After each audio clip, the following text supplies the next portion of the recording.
मेरे प्रिय छात्र छात्राओं, आज के अध्यापन में आपका स्वागत है। आज मैं आपको 10वां पाठ पढ़ाने जा रहा हूं। शीर्षक है पृथ्वी और आकाश। इसके लेखक श्री राम परिहार जी हैं और यह पत्र विधा है। पत्र एक लेखन की विधा है जिसके माध्यम से हम अपनी बातों को, जिन बातों को हम प्रत्यक्ष रूप से कह नहीं सकते, उसे हम पत्र के माध्यम से स्पष्ट करने का प्रयास करते हैं।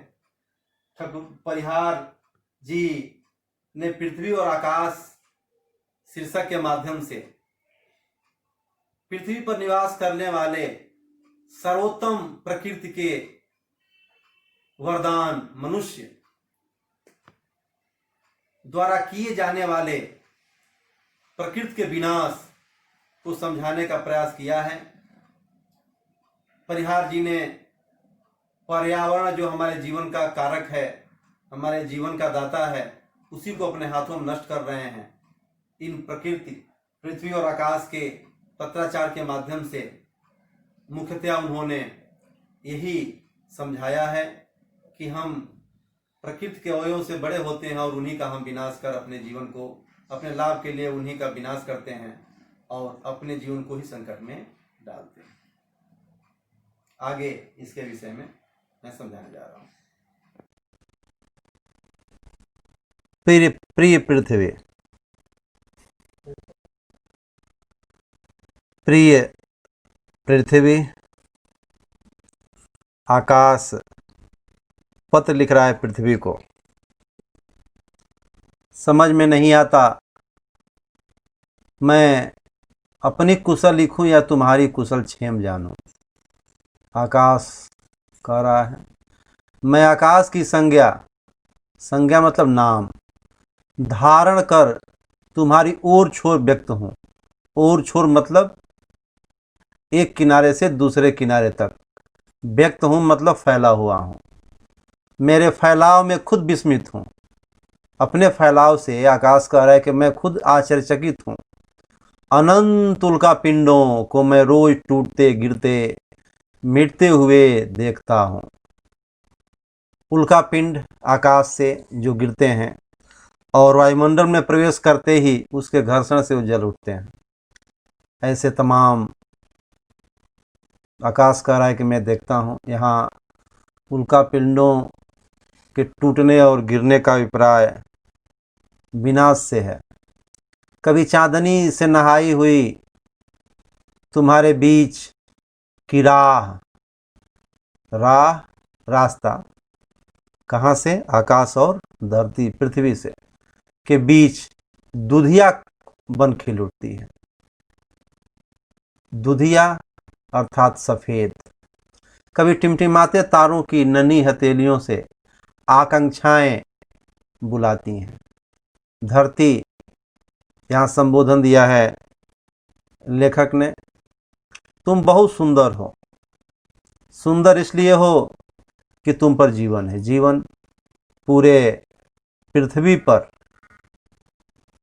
पूरे सौर परिवार में अगर किसी ग्रह पर जीवन है तो वह पृथ्वी ही है। इसलिए आकाश ने कहा कि धरती, जीवन होने के कारण तुम अति सुंदर हो। तुम धरित्री हो, धरती हो, तुम जीवन को धारण करती हो। अर्थात जीवन को धारण करने के कारण लेखक ने धरित्री कहा पृथ्वी को। अखिल ब्रह्मांड मतलब संपूर्ण ब्रह्मांड में, अखिल माने संपूर्ण, ब्रह्मांड का एक अति सूक्ष्म रूप हमारा सौर परिवार है। ब्रह्मांड में शायद जीवन की चहक सिर्फ तुम्हें, सिर्फ मतलब मात्र, केवल तुम्हें और तुम्हें मिली है। यह बहुत महत्वपूर्ण बात है। इसी से तुम्हारी अलग और सुंदर पहचान है।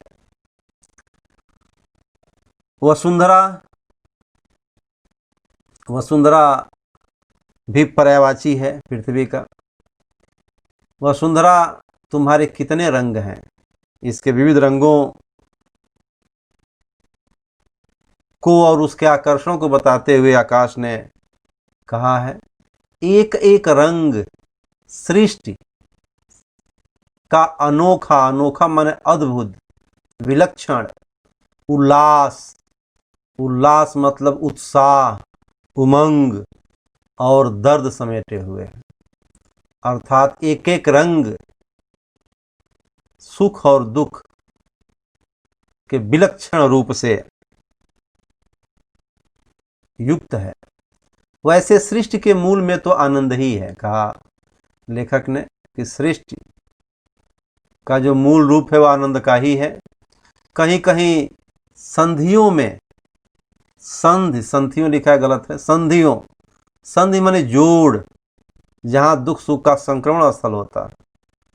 संधियों में, ओट में, ओट माने पीछे, छाया में दर दुबका बैठा है।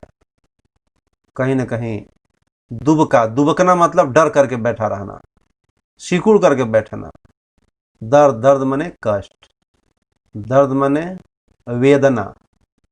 कहाँ बैठी है? ओट में यानी पीछे। कहाँ बैठी है? संधियों में, संधियों माने जहाँ जोड़ है, जहाँ विभिन्न रूपों का समागम है। कहा जाता है सूर्य रंगों का झरना है। झरना, झरना जो अनवरत जिसमें से जल प्रवाहित होता रहता है। सूर्य के रंगों का झरना अर्थात उसकी किरणें हमेशा रंग बिरंगे किरणों को अपने यहाँ से विकीर्ण करती रहती हैं। विकीर्ण करना माने छोड़ना। वह प्रकाश का बाझर है, पाझर है। पाझर माने आधार, आधार, पाझर का अर्थ क्या होगा? आधार, प्रकाश का आधार है, क्योंकि वहीं से ऊर्जा और प्रकाश हमें प्राप्त होती है। वही हमारे ऊर्जा और प्रकाश का स्रोत है, अनंत स्रोत है। यदि यही उसे एकटक देखें तो दृष्टि में काला धब्बा पड़ जाता है। लगातार अगर हम उस ऊर्जा के सतत स्रोत को, प्रकाश के सतत स्रोत को एकटक देखते रहें तो दृष्टि मतलब आंख में काले धब्बे पड़ जाते हैं। सूर्य से आंख मिलाने की शक्ति की अपरिमितता, परिमितता मतलब असीमित, अपरिमित माने असीमित, अनंत, अर्थात जिसे कोई सीमा न हो। किसके पास है? अपरिमितता मतलब किसी के पास सूर्य से आंख मिलाने अर्थात उसके सामने देखने की शक्ति की अधिकता नहीं है, असीमितता नहीं है। संपाति के बेटों के पास भी नहीं। यह दंत कथा है, इसका उल्लेख तुलसीदास ने लिखा है कि जटायु और संपाति एक बार सूर्य के पास जाने की ठान लिए और जटायु तो ताप जैसे बढ़ा नीचे से ही लौट आया, लेकिन संपाति आगे गया और उस सूर्य के प्रचंड ताप से वह झुलस करके धरती पे गिर गया। लेखक ने कहा कि संपाति के बेटे, संपाति तो नहीं जा सका लेकिन उसके बेटे भी नहीं जा सकते, उनसे आंख नहीं मिला सकते सूर्य से, जिसके पिता उनके यहाँ तक जाने की असफल कोशिश किया। सूर्य जब तक तुम्हारे अंगों का सानिध्य नहीं पा जाता, आकाश ने कहा पृथ्वी से अंग का सानिध्य, सानिध्य माने संपर्क, सहारा, उसके रंग खिलते ही नहीं। आकाश, लेखक ने आकाश के माध्यम से सूर्य के किरणों को कहा है कि जब तक वह पृथ्वी के सानिध्य में नहीं आ जाता तब तक उसके रंग खिलते नहीं। अर्थात वह अपने ऊर्जा और को देने में सक्षम नहीं हो पाता। आप जानते होंगे, भूगोल पढ़े होंगे कि सूर्य की किरणें सबसे पहले पृथ्वी पर आती हैं और यहीं से गर्मी उत्पन्न होती है और पूरे वायुमंडल में ऊपर धीरे धीरे जाती है। अगर कोई सहारा यानी धरती नहीं होती तो उसकी ऊर्जा बीच में कोई लाभ नहीं ले पाता सूर्य की ऊर्जा से। इसको ध्यान में रख करके लेखक ने आकाश के द्वारा यह कहवाया, हे रसवंती, रसवंती, रस से परिपूर्ण धरा, करुणा, करुणा माने दया, आनंद माने प्रसन्नता की भगनी, भगनी माने बहन हो, बहन है। हे रसवंती करुणा आनंद की भगनी है, अर्थात धरती को, पृथ्वी को आनंद और दया की बहन आकाश ने माना है। करुणा विहीन, अर्थात जहां दया नहीं है, विहीन माने उसकी शून्यता है, आनंद सर्जन नहीं कर सकता। जहां दया नाम मात्र की नहीं होगी वहां आनंद अर्थात प्रसन्नता सर्जन माने रचनात्मक रूप नहीं ले सकता, उत्पन्न ही नहीं हो सकता। हे भूमि, तुम्हारे ऊपर तो हिमालय है, वह आनंद की अद्भुत, अद्भुत माने विलक्षण और अनुपम, अनुपम मतलब अद्वितीय, अनुपम माने अनूठा, अनुपम मतलब बेजोड़ उछाल है, उछाल मतलब ऊंचाई है, जो धरा से उछल करके एक रूप लिया है ऊंचाई का। उसके हिमाच्छादित, यहाँ लेखक ने आकाश के माध्यम से कहलवाया है कि पृथ्वी पर उपस्थित विश्व का सबसे ऊंचा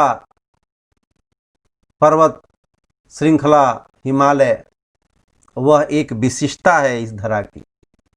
उसके हिमाच्छादित, हिमाच्छादित माने हिम से ढके हुए, हिम से आच्छादित, शिखर, शिखर माने ऊंची ऊंची चोटियां, आनंद के, आनंद माने प्रसन्नता के ऊर्ध्वगामी, ऊर्ध्वगामी सर्ग हैं, ऊर्ध्वगामी ने ऊपर जाने वाले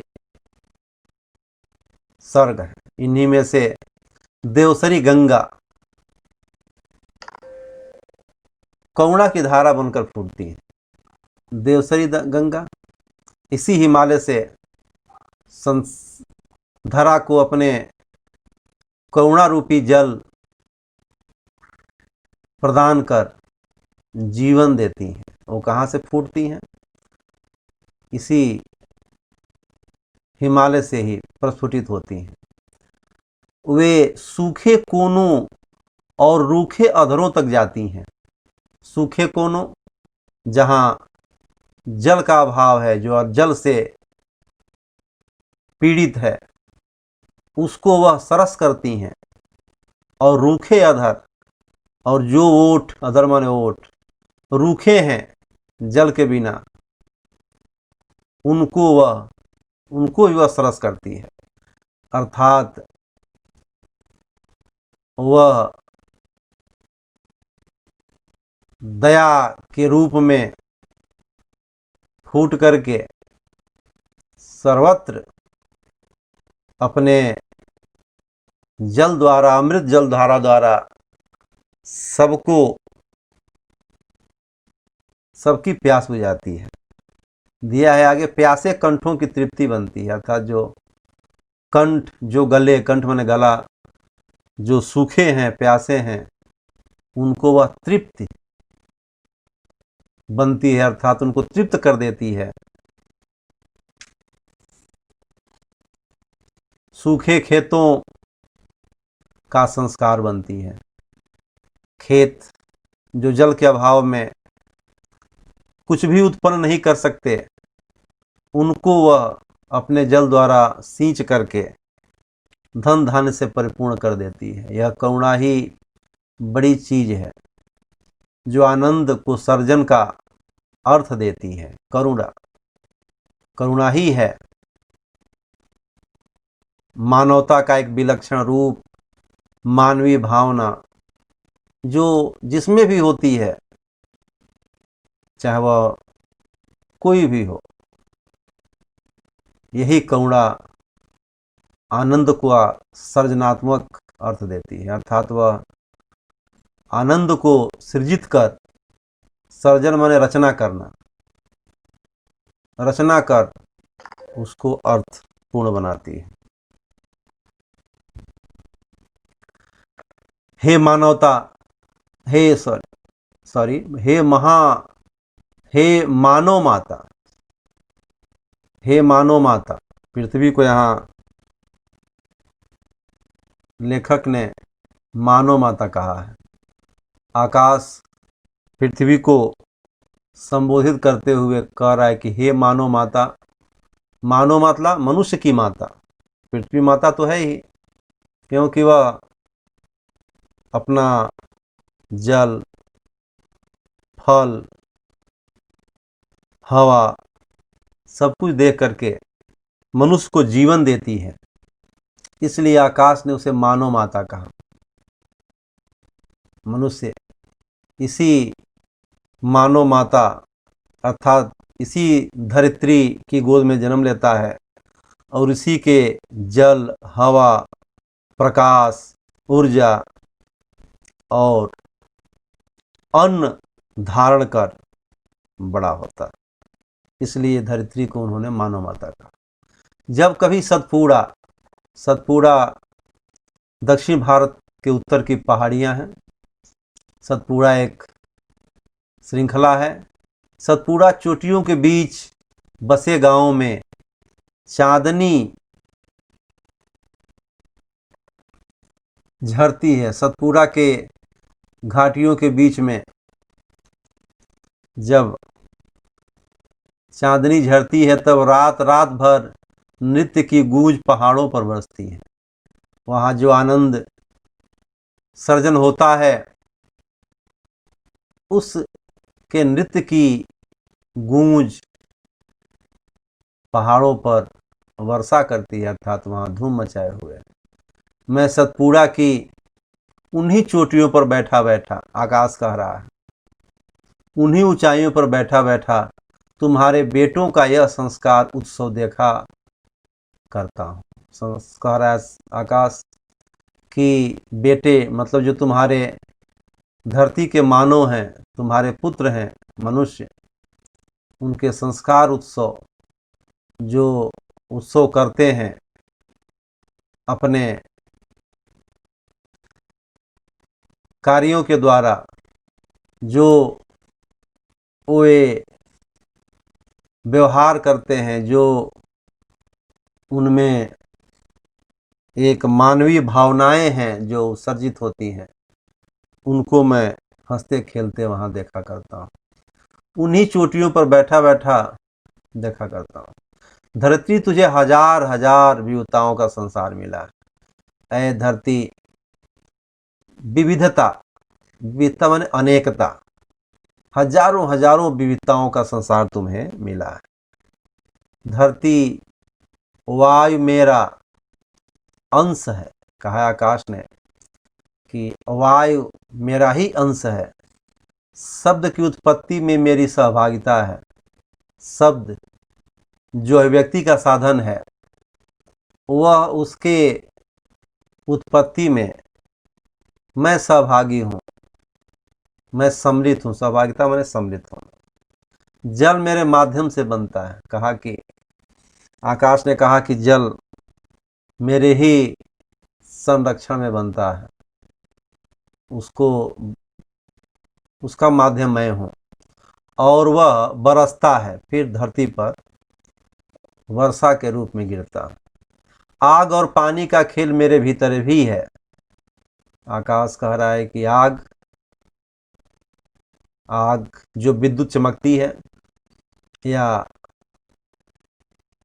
और पानी का खेल जल जो बनता है, संघनित होकर के वर्षा होती है धरती पर, उसका खेल कहा कि वह मेरे भीतर भी है। लेकिन ये सब मिलकर तेरे आंगन की मिट्टी से जो जीव गढ़ते हैं, मेरे यहाँ तो कुछ भी नहीं होता, लेकिन यह तुम्हारे संपर्क में जब आते हैं, जब तुम्हारे आंगन में मिलते हैं, तो मिट्टी से जीव की रचना करते हैं। गढ़ना, गढ़ना माने रचना करना।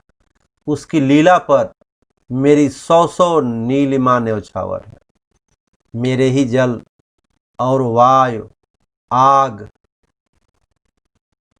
जब तुम्हारे आंगन की मिट्टी से मिलते हैं तो जो लीला करते हैं, जो संरचना करते हैं, उस पर मेरी सैकड़ों सैकड़ों नीलिमा, नीलापन न्यौछावर है, अर्थात समर्पित है।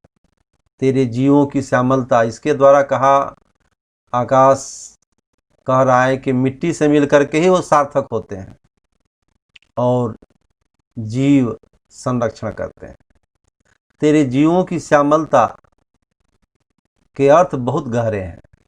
आकाश ने कहा, लेखक कह रहा है कि जो जीव हैं उनकी जो हरियाली या श्यामलता नहीं, हरा पूर्ण वातावरण है, वह उसके बहुत गहरे अर्थ हैं। हे वसुधा, धरती को वसुधा कहा आकाश ने। लेखक कह रहा है, तेरा यह विपुल भरा भंडार, विपुल माने अगाध, जो खत्म ही ना हो, बहुत विपुल माने बहुत अधिक, अर्थात अगाध कह सकते हैं। अगाध भरा भंडार अक्षितिज फैला है।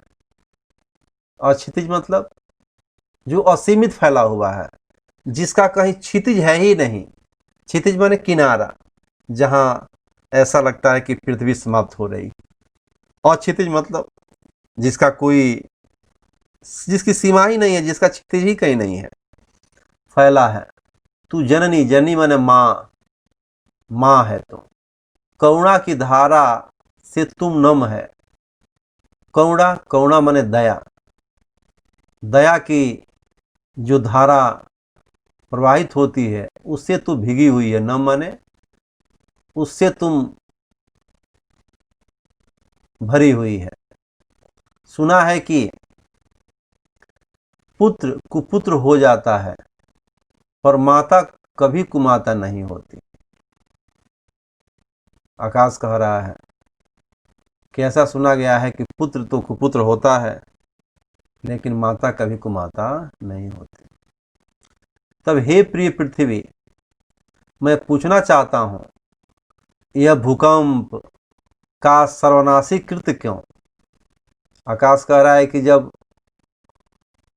माता कुमाता नहीं होती तो तुम भी पुत्र हो, तुम भी, तुम्हारे ये सब पुत्र हैं जो भी कुकृत कर रहे हैं, उसके क्रोध के रूप में तुम अपने ऊपर भूकंप क्यों लाती हो और ला करके सर्वनाश करती हो? संसार का इस तरह विध्वंस, विध्वंस माने बर्बादी, विनाश, क्या एक माता की करुणा निशेष हो गई है? हो गई। अर्थात जो विध्वंस संसार में हो रहा है, उसे तो यह लगता है कि माता की जो ममता है, उसकी जो करुणा है, जो अपने बच्चों के ऊपर उसका प्रेम है, निशेष, अर्थात समाप्त हो गया। वे हमेशा के लिए सो गए, फिर जन्म लेंगे। जीवन फिर रोशन पंखों से उड़ान भरेगा। पृथ्वी, क्या मन के घाव कभी भर पाएंगे? ममता के आंसू क्या कभी पोंछे जा सकेंगे? मैं उत्तर चाहता हूँ तुम्हारी पाती की प्रतीक्षा में। पाती, पाती माने पत्र की, पाती माने पक्तियों की प्रतीक्षा में तुम्हारा आकाश, आकाश कर रहा है।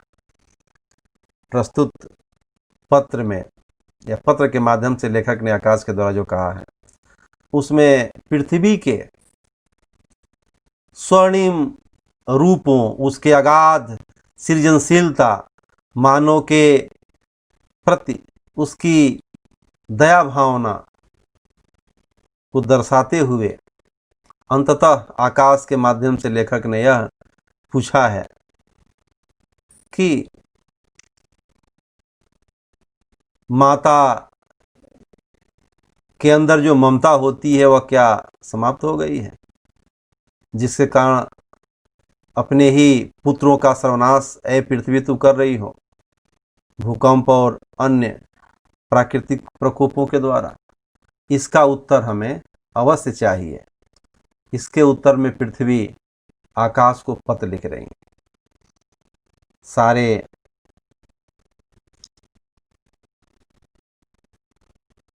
हे आकाश, तुम्हारा पत्र मिला। पत्र क्या है?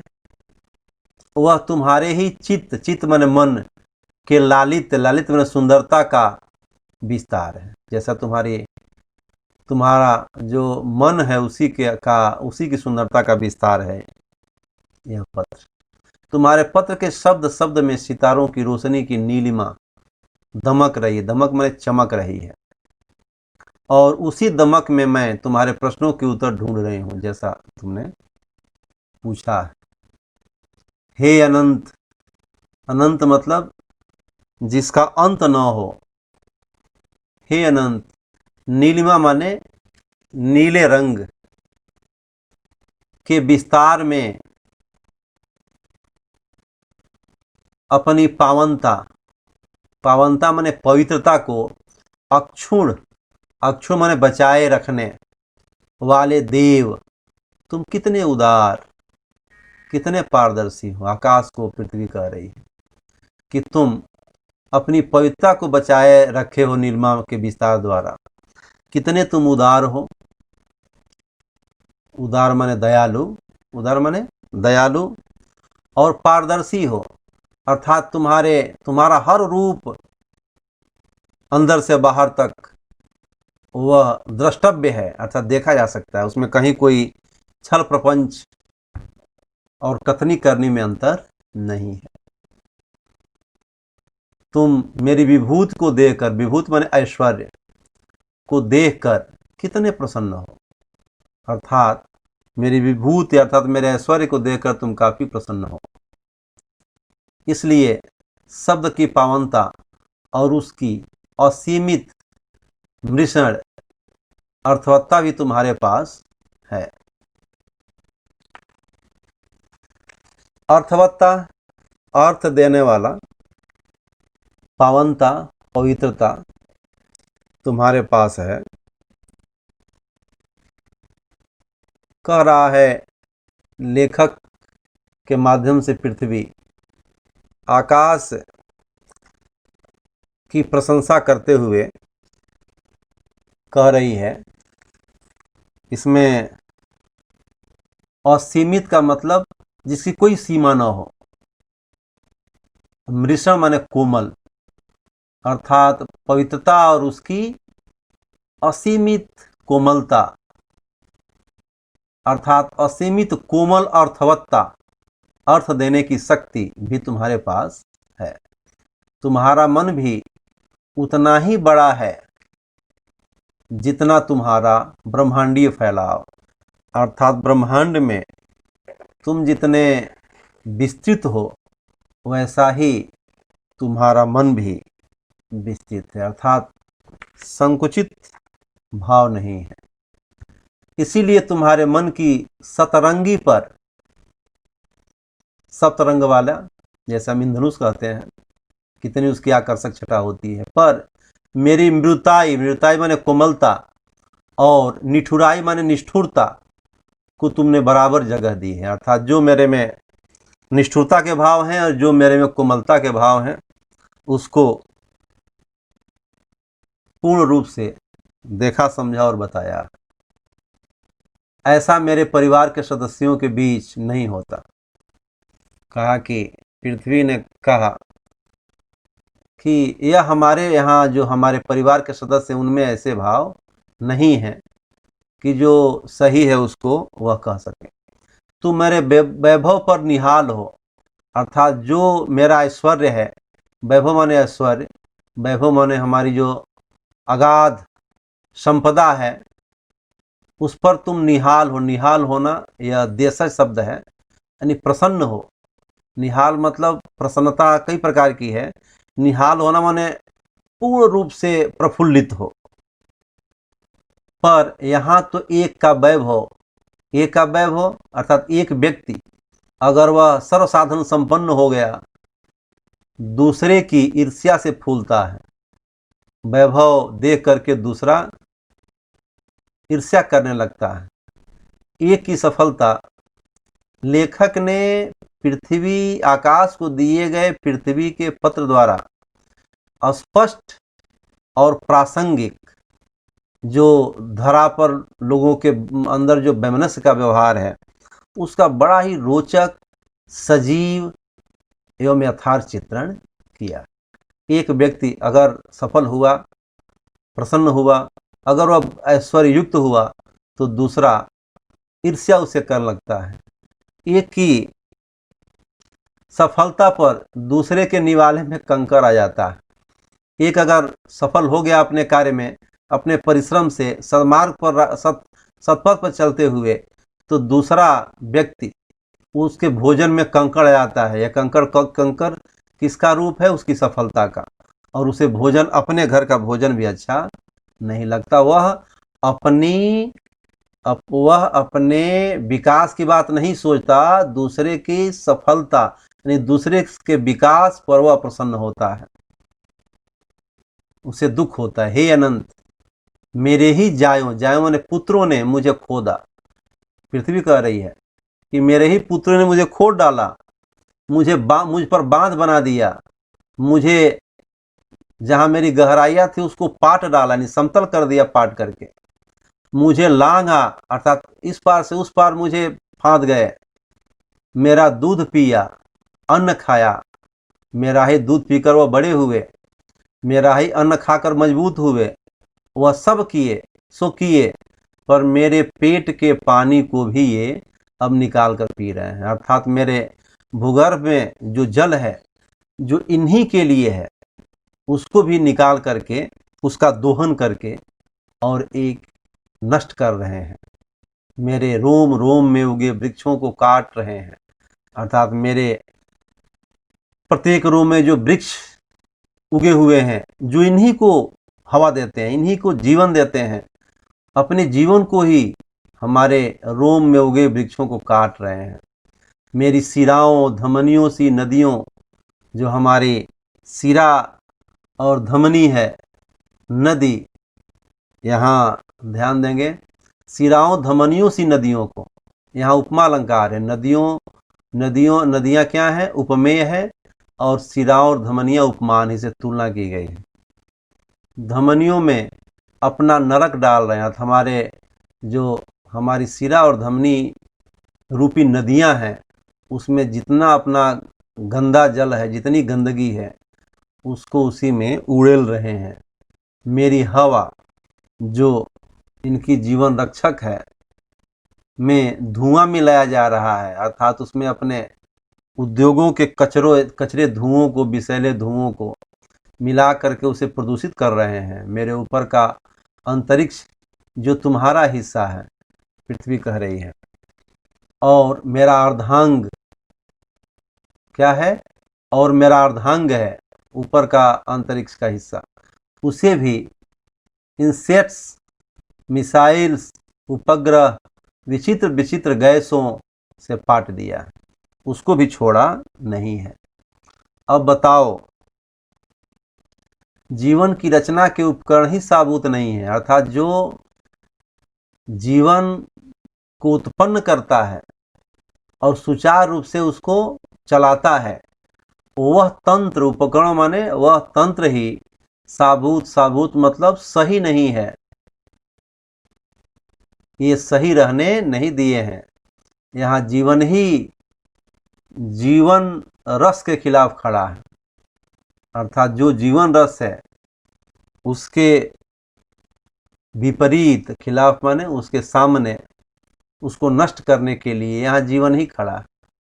मेरे बेटे इतने गर्रा गए हैं, गर्व में चूर हो गए हैं कि असुरों की आंखों का लालपन उनकी आंखों में तैरने लगा। आज ये पानी के खिलाफ खड़े हैं, पानी का दोहन करते हैं, उसका दुरुपयोग करते हैं, उसको प्रदूषित करते हैं, उसे गंदा कर देते हैं। वे जबकि जल का लाभ ही लेते हैं। वे हवा के खिलाफ खड़े हैं, हवा को प्रदूषित कर रहे हैं।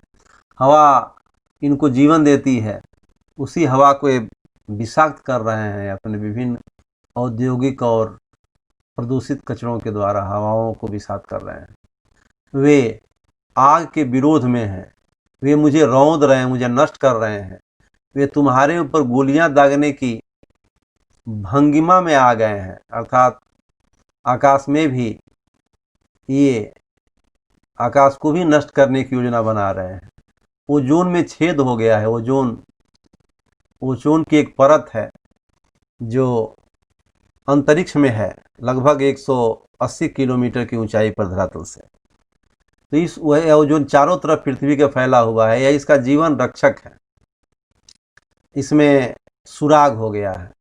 यह जितनी सूर्य की प्रकाशनी किरणें हैं उसको ओजोन अपने अंदर ही सोख लेता है, उसको पृथ्वी पर नहीं आने देता।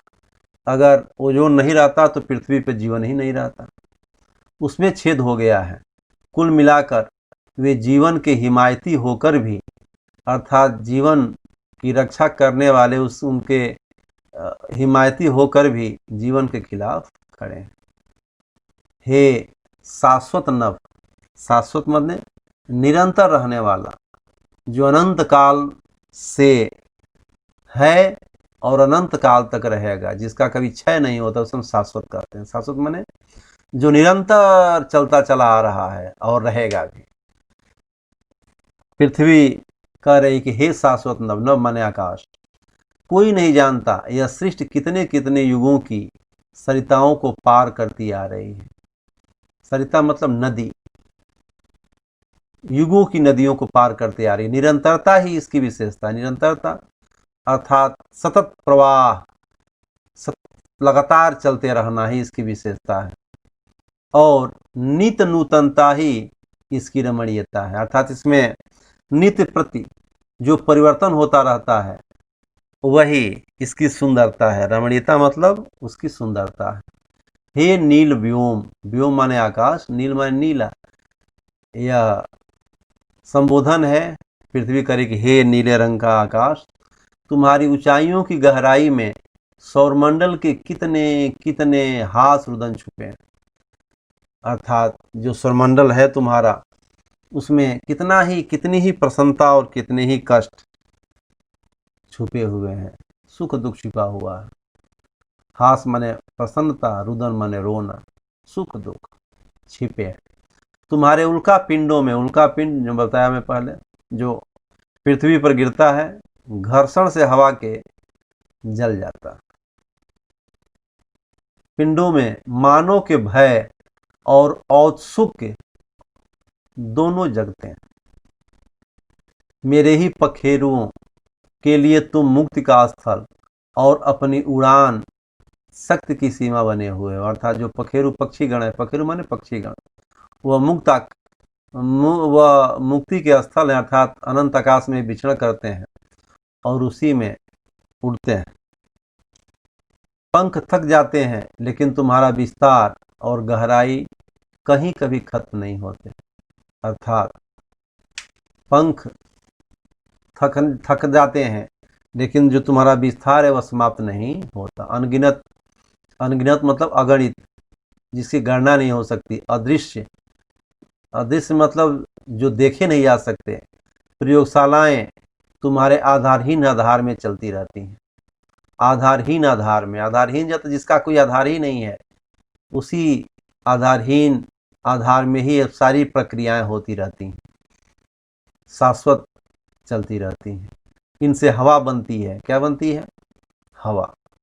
पानी बनता है, आग बनती है। तुमने पत्र में लिखा है कि मुझ पर जीवन है, यह विशेष बात है, परंतु यह जीवन भी तुम्हारे द्वारा निर्मित हवा पानी के बिना संभव नहीं है। पृथ्वी कह रही है, आकाश के महत्ता को स्थापित करते हुए कह रही है कि जीवन हमारे यहाँ है, हमारे पास जीवन है, और यह जीवन के कारण हम बहुत सुंदर हों, लेकिन इस सुंदरता, इस जीवन को संचालित करने वाला हवा, पानी, सूर्य की रोशनी, उसे उत्पन्न ऊर्जा, सब कुछ ऐ आकाश तुम्हारा ही दिया हुआ है। अगर वह नहीं मिलता तो यह जीवन जीवन ही नहीं रहता। इसीलिए यह गौरव भी मैं तुम्हें ही देती हूँ। जो जीवन हमारे ऊपर है जिससे मैं सुंदर लगती हूँ, वह भी तुम्हारी ही देन है हे आकाश। वह इसलिए भी कि कोई एक तत्व न तो भौतिक वस्तु रह सकता है, कोई भी एक तत्व अकेला वो भौतिक वस्तु की रचना नहीं कर सकता, और न ही उसका रक्षण कर सकता है, न उसकी रचना कर सकता है, न उसका सृजन कर सकता है, और न ही उसको संरक्षित रख सकता है। हे लोहित गगन, लोहित में लाल होता है, हे लोहित गगन माने आकाश, तुम्हारे पास अनेक ज्योतिपुंज हैं। ज्योतिपुंज ज्योतियों का समूह है, सूर्य प्रकाश का स्रोत है, प्रकाश का स्रोत जो अनंत प्रकाश देता है, प्रकाश का झरना है, वह प्रकाश का झरना इसे सतत प्रकाश प्रवाहित होता रहता है। सूर्य है इसलिए उजियारा है, सूर्य नहीं होता तो अंधेरा रहता, उजाला रहता ही नहीं। इस उजियारे से ही जीवन के बाहर भीतर के ज्ञान अज्ञान का भी मान अनुमान होता है। उजियारा है इसलिए उजियारा प्रकाश ज्ञान का ही प्रतीक है।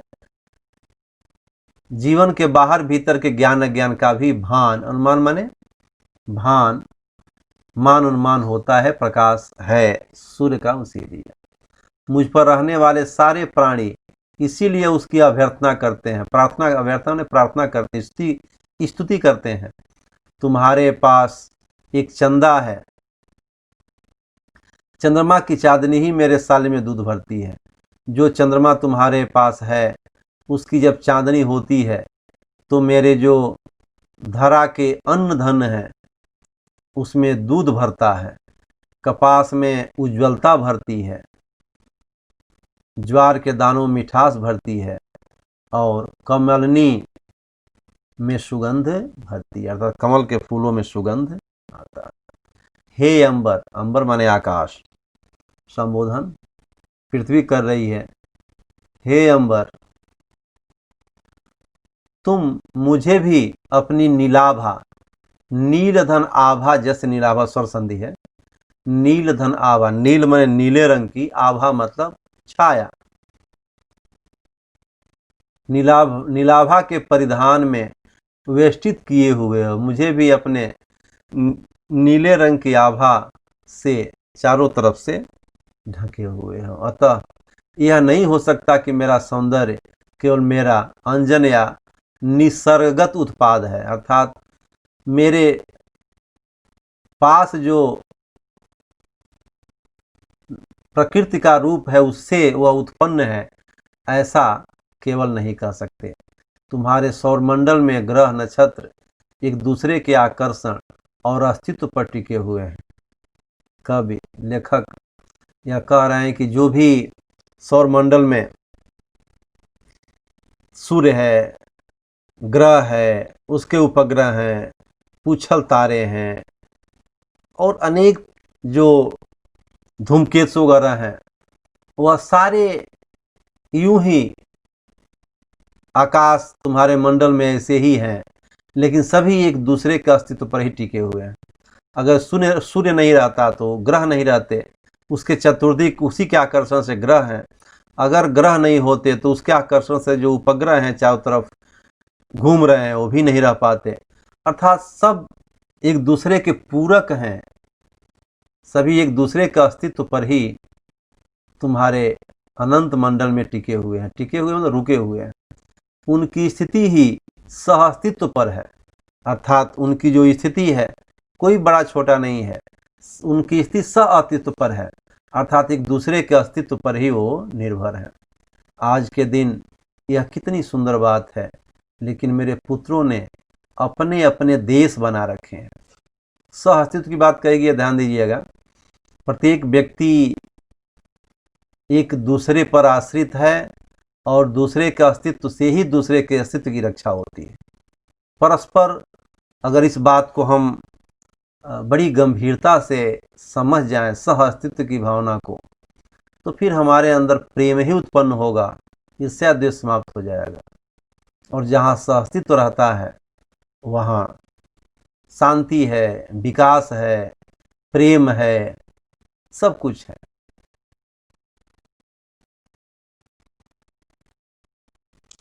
लेकिन मेरे पुत्रों ने अपने अपने देश बना रखे हैं, अर्थात मेरे पुत्र जो धरती पे हैं वह एक सीमा के अंदर बंध गए हैं। वह छोटे छोटे देशों में देश रूपी संकीर्णता में बंध गए हैं, और उनमें से कुछ तो एक दूसरे को मरने मारने पर उतारू हैं। मरने मारने पर, वह सहस्तित्व की बात ही छोड़ दीजिए। ज्ञान पाकर व्यक्ति विनम्र हुआ था। ज्ञान से विनम्रता आती है। ज्ञान बोध कारक रूप है। वह क्षितिजों के पार भी पहुंचा है ज्ञान से अपने। जहां आंगन के पार कोई द्वार खुलता हो, विज्ञान ने उनकी उपलब्धियों की संख्या में और इजाफा किया। इजाफा माने बढ़ोतरी किया। हे नीरद मालाओं के धारक, वर्षा से तुम्हारी शोभा है। वर्षा तुम्हारी हृदय धारा है, अर्थात तुम्हारे मंडल से ही फूट के हमारे धरती पे आती है। तुम्हारी अनुभूति है। कौन है? वर्षा। इस अनुभूति की अभिव्यक्ति में मैं, जब तुम मेघों की कविता लिखते हो और वह कविता नौ शब्द शब्द बूंद बूंद मुझ पर झरती हैं, तो परम प्रकृति का महाकाव्य रचता है। अर्थात ये जो तुम्हारे ये जो बूंद की धाराएं हैं वह तुम्हारी अनुभूति हैं, और इन अनुभूतियों की अभिव्यक्ति जब तुम करते हो, तो जब तुम मेघों की कविता लिखते हो और वह कविता नौ शब्द शब्द बूंद बूंद मुझ पर झरती हैं, तो परम प्रकृति का महाकाव्य रचता है। अर्थात ये जल एक महाकाव्य की रचना करते हैं। जो जल तुम, इसके माध्यम से लेखक यह कहना चाहता है कि जल का एक एक बूंद जीवन की रक्षा करता है, जीवन को एक रूप देता है, जीवन के महाकाव्य की रचना करता है। जो जल तुम श्यामल घनों से, श्यामल माने सांवले बादलों से बरसाते हो, वही मेरा जीवन रस है। क्या है? जीवन रस। क्योंकि इसी को प्राप्त करके हमारे यहाँ जीवन प्राप्त करते हैं। वही फूलों में गंध, यह जल की बूंदें फूलों में गंध उत्पन्न करती हैं, वस्तु में रूप, फलों में रस, और मेरी देह पर जाकर स्पर्श और झरनों में शब्द बनकर रूपायित होती हैं। रूपायित होता है, रूपायित मतलब प्रस्तुत होता है, प्रत्यक्ष होता है, रूप का रूप धारण करता है। यही जल मेरे गर्भ में जाकर मेरे जीवन में संतुलन पैदा करता है, अर्थात भूगर्भ में जाकर के। भूगर्भ जल और थल पर स्थित जल की मात्राएं भी एक तरह का संतुलन कायम करती हैं। मेरे बेटों ने भूगर्भ का जल का इतना दोहन किया है, दोहन मैंने शोषण किया है। भूजल अर्थात जो भूगर्भ का जल है, इतना दोहन किया यानी शोषण किया है कि मेरे भीतर का संतुलन गड़बड़ा रहा है। वही गड़गड़ाहट कभी भूकंप और कभी ज्वालामुखी बनकर फूटता है। पृथ्वी के माध्यम से लेखक क्या कह रहा है कि मनुष्य के द्वारा जो प्रकृति में असंतुलन पैदा किया जा रहा है, विभिन्न रूपों से जो प्रकृति का दोहन मनुष्य कर रहा है, जो प्रकृति मनुष्य के जीवन की रक्षा करने के लिए ही बनी है, उस प्रकृति का स्वयं विनाश करके अपने जीवन का नाश कर रहा है मनुष्य।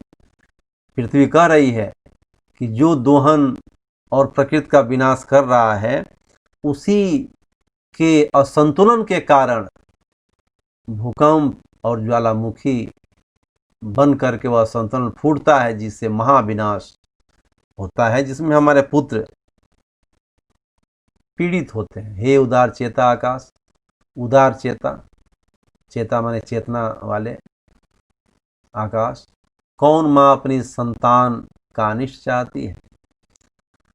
पृथ्वी करे कि हे करुणा रूपी ज्ञान के सचेतक आकाश, अपनी संतान का कोई अनिष्ट नहीं चाहता। माँ तो और नहीं चाहती, परंतु जब मेरी ही इज्जत पर बेटे वैभव जुटाएंगे, अर्थात जब मेरे ही प्रतिष्ठा पर मेरा जो रूप है उसी को काट करके, उसी का नीलाम करके और ऐश्वर्यवान बन रहे हैं, बनेंगे। मेरा पानी बोतलों में बंद करके बेचेंगे, मेरी हवा को सांस लेने लायक भी नहीं रहने देंगे। तब इन्हें अनुशासित करने के लिए अप्रिय निर्णय लेने ही पड़ते हैं। क्या कहा पृथ्वी ने?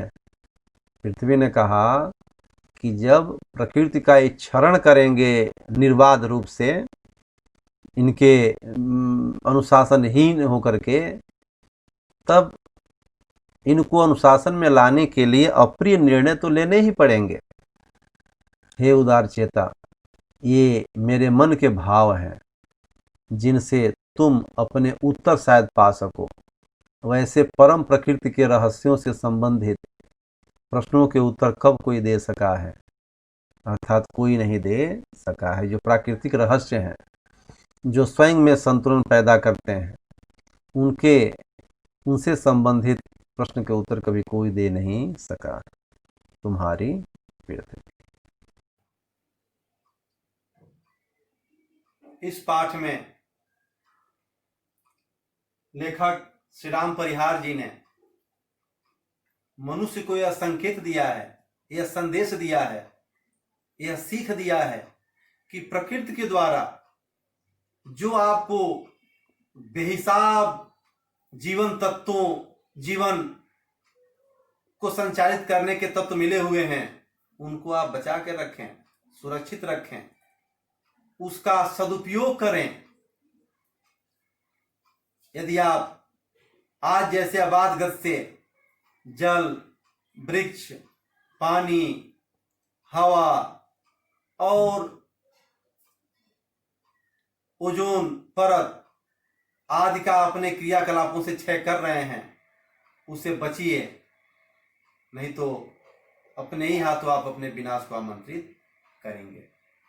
इस प्रकार लेखक ने प्रकृति के तत्वों को संरक्षित करने और अपने जीवन की संरक्षा करने की सीख दिया। धन्यवाद।